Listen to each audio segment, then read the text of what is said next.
Electrician trade theory के first test series के part third को आज हम सोल्व करेंगे। पार्ट फर्स्ट और पार्ट सेकंड में हमने 41 क्वेश्चंस तक सोल्व कर लिया है। तो आज के इस वीडियो में हम 42 क्वेश्चन से स्टार्ट करेंगे और क्वेश्चन पेपर को सोल्व करते हैं। इसका गूगल फॉर्म का लिंक डिस्क्रिप्शन बॉक्स में दिया गया है, उससे आप अच्छे से प्रैक्टिस करेंगे। चलिए हम स्टार्ट करते हैं फर्स्ट टेस्ट सीरीज़ का पार्ट थर्ड, जिसमें 42 क्वेश्चन हमारा फर्स्ट क्वेश्चन होगा। तो क्वेश्चन दिया गया है, भारी भार उठाने और स्थानांतरित करने के लिए किस विधि का उपयोग किया जाता है।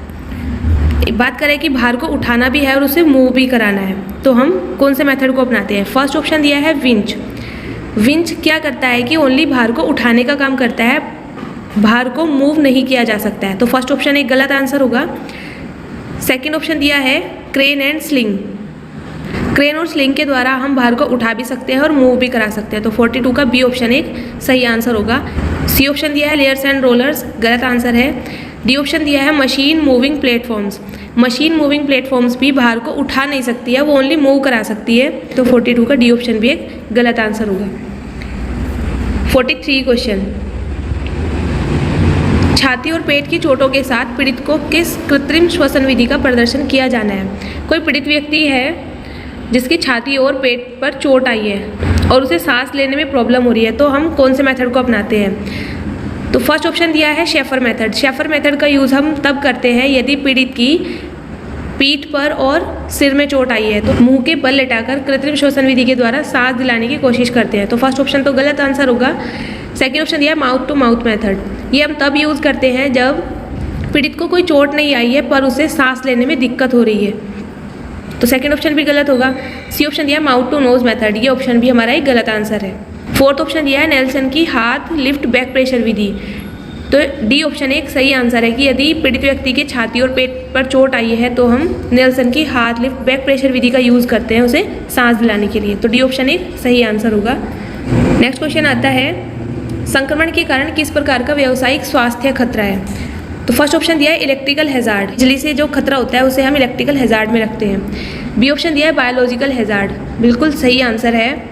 संक्रमण के कारण, किसी इन्फेक्शन के कारण जो हमें खतरा होता है वो बायोलॉजिकल हैजार्ड में आता है। नेक्स्ट क्वेश्चन आता है कि इस औजार का क्या उपयोग है। हम पहले भी पढ़ चुके हैं कि इस औजार का नाम है पिंसर। तो पिंसर का काम क्या होता है कि लकड़ी से कील को निकालना। तो ऑप्शन देख लेते हैं। थर्ड ऑप्शन दिया है लकड़ी से कीले निकालना, extracting nails from the wood. तो सी ऑप्शन हमारा एक सही आंसर होगा। नेक्स्ट क्वेश्चन आता है 46 question, how will you diagnose the victim is suffering under cardiac arrest.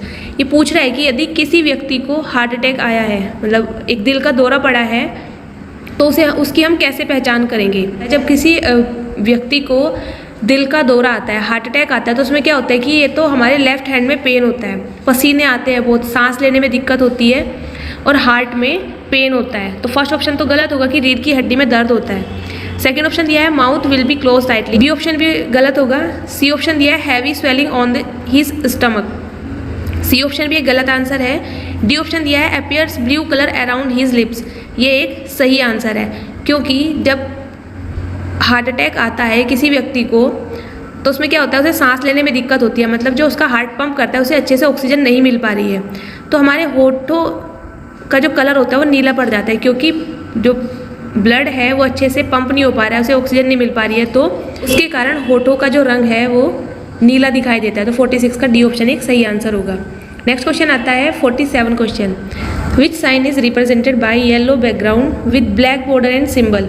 ये हम क्वेश्चन पहले भी कर चुके हैं। कोई साइन है जो हमें येलो बैकग्राउंड में दिखाई देता है, उसके ऊपर ब्लैक बॉर्डर और ब्लैक सिंबल होता है, तो वो वार्निंग साइन का संकेत होता है। तो 47 का डी ऑप्शन एक सही आंसर होगा, वार्निंग साइन। नेक्स्ट क्वेश्चन आता है, इस सुरक्षा चिन्ह का नाम क्या है। हमारे सामने एक डायग्राम दिखाया गया है, जो डायग्राम है ग्लव्स का, तो ये हम पहले भी कर चुके हैं। तो बी ऑप्शन एक सही आंसर होगा, मैंडेटरी साइन। दस्ताने, ग्लव्स का साइन दिया है तो वो मैंडेटरी साइन के अंतर्गत आता है। बी ऑप्शन एक सही आंसर होगा। नेक्स्ट क्वेश्चन आता है 49 क्वेश्चन है, what will be first aid to be given to stop the bleeding of the victim. कोई पीड़ित व्यक्ति है जिसको चोट लग गई और खून बहुत बह रहा है, तो हमें कौन सी प्राथमिक चिकित्सा उसे देनी होती है। तो सबसे पहले हम क्या करते हैं, यदि पीड़ित व्यक्ति को चोट लगी और खून बहुत बह रहा है, उस पार्ट को हम बहुत अच्छी तरह से दबा देते हैं। तो क्या होता है कि जो चोट लगा हुआ भाग है उसको जब हम अच्छे से दबा देंगे तो वहाँ कुछ टाइम बाद खून का बहना बंद हो जाता है। तो जैसे फर्स्ट ऑप्शन दिया है अप्लाइंग ऑइंटमेंट, बिल्कुल गलत होगा, हम एकदम से ही मलहम नहीं लगाएंगे, तो ये ऑप्शन गलत है। बी दिया है keep the injured portion apart, भाग को ऊपर रखना, बी ऑप्शन भी गलत आंसर होगा। Covering the wound portion by dressing, जैसे ही व्यक्ति को चोट लगती है हम एकदम से ड्रेसिंग नहीं करते, मतलब पट्टी नहीं करते हैं, पहले उस खून को, जो चोट लगी है उस खून को रोकने की कोशिश करते हैं, तो सी ऑप्शन भी गलत आंसर होगा। डी ऑप्शन दिया है applying pressure over the injured portion, जो चोट लगा हुआ भाग है उसको अच्छे से दबाते हैं तब तक कि खून बहना बंद नहीं हो जाता, तो 49 का डी ऑप्शन एक सही आंसर होगा। नेक्स्ट क्वेश्चन आता है पीड़ित को बचाने के लिए क्या तत्काल कार्रवाई की जानी चाहिए अगर वह अभी भी बिजली की आपूर्ति के संपर्क में है। कोई पीड़ित व्यक्ति है जो बिजली के संपर्क में आ गया है तो उसे बचाना है, तो क्या करेंगे। अब ये बात हमें ध्यान रखनी है, यदि किसी व्यक्ति को झटका लगा है, वो इलेक्ट्रिक सप्लाई के कांटेक्ट में है, तो सबसे पहले हम क्या करते हैं, मेन सप्लाई को ऑफ कर देते हैं। यदि मेन सप्लाई दूर है, हम वहाँ तब तक पहुँच रहे हैं तो देखा कि पीड़ित व्यक्ति मर ही जाए तब तक, तो उसके बाद हम क्या करते हैं कि अपने आप को इंसुलेटेड रखते हुए किसी इंसुलेशन रोड से या लकड़ी से, सूखी लकड़ी के डंडे से उस पीड़ित व्यक्ति को उस इलेक्ट्रिक सप्लाई से दूर करते हैं। तो चलिए ऑप्शन देख लेते हैं। फर्स्ट दिया है पुल और push him from the contact by hand, बिल्कुल भी नहीं करना है, हाथ से उस व्यक्ति को नहीं खींचते, नहीं तो हम भी इलेक्ट्रिक सप्लाई के संपर्क में आ जाएंगे, तो फर्स्ट ऑप्शन गलत आंसर होगा। सेकेंड ऑप्शन दिया है inform your authority about this electric shock, authority को तब तक हम इन्फॉर्म करेंगे तब तक वो व्यक्ति मर भी सकता है, तो बी ऑप्शन भी गलत होगा। सी ऑप्शन दिया call someone for helping to remove him from contact, उस व्यक्ति को हटाने के लिए हम कहीं कॉल करेंगे, तब तक हम कॉल करेंगे और कोई व्यक्ति वहाँ आएगा हमारे कॉल करने पर, तब तक बहुत देर हो चुकी होगी, तो सी ऑप्शन भी एक गलत आंसर होगा। डी ऑप्शन दिया है break the contact by switching off the power supply, बिजली की जो आपूर्ति है उसको तोड़ देंगे, मतलब बिजली की जो आपूर्ति है उसको स्विच कर देंगे, तो डी ऑप्शन एक सही आंसर होगा। What is the name of the cautionary sign, एक हमें डायग्राम दिखाया गया है, ये किस साइन को रिप्रेजेंट कर रहा है, तो देख लेते हैं हम। ऑप्शन दिया है, फर्स्ट ऑप्शन दिया है स्कूल, स्कूल एक सही आंसर नहीं है क्योंकि स्कूल का सिंबल भी कुछ ऐसे ही बना होता है, पर या पीठ पर एक बैग होता तो वो स्कूल का साइन होता, तो ये ऑप्शन गलत होगा। गार्डेड, बी ऑप्शन भी हमारा गलत आंसर है। सी ऑप्शन दिया है अनगार्डेड, अनगार्डेड ऑप्शन भी हमारा एक गलत आंसर है। डी ऑप्शन दिया है पेडेस्ट्रियन क्रॉसिंग, ये जो व्यक्ति है पैदल चल रहा है, डी ऑप्शन हमारा पेडेस्ट्रियन क्रॉसिंग एक सही आंसर होगा। नेक्स्ट क्वेश्चन आता है which condition of the victim is refer as coma stage, कोई व्यक्ति कोमा में चला गया है। यदि कोई व्यक्ति कोमा में चला जाता है तो क्या होता है कि वो जिंदा तो रहता है, सांस भी लेता है, लेकिन वो किसी बात का या किसी क्वेश्चन का रिप्लाई नहीं देता है। तो ऑप्शन देख लेते हैं। Unconscious but can respond to calls, बेहोश तो रहता है लेकिन वो उत्तर देता है, ऐसा नहीं है, ये ऑप्शन गलत होगा। बी ऑप्शन दिया है कि होश में रहना पर उत्तर ना देना, ऐसा नहीं होता, वो एक बेहोश वाली कंडीशन में रहता है, मतलब उसे कोई होश नहीं होता। बी ऑप्शन भी हमारा एक गलत आंसर होगा।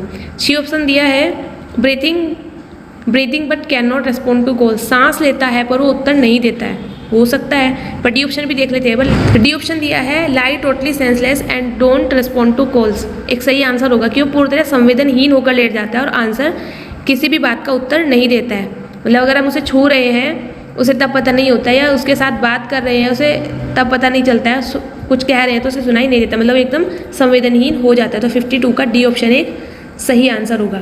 नेक्स्ट क्वेश्चन है which sign is represented by red border and cross bar black symbol on with background. अब ये ऐसा क्वेश्चन भी हम पहले पढ़ चुके हैं। कोई साइन है जिसमें रेड बॉर्डर और क्रॉस बार है, क्रॉस बार से हम पहचान सकते हैं कि प्रोहिबिटेड साइन होता है, तो 53 का हमारा बी ऑप्शन एक सही आंसर होगा।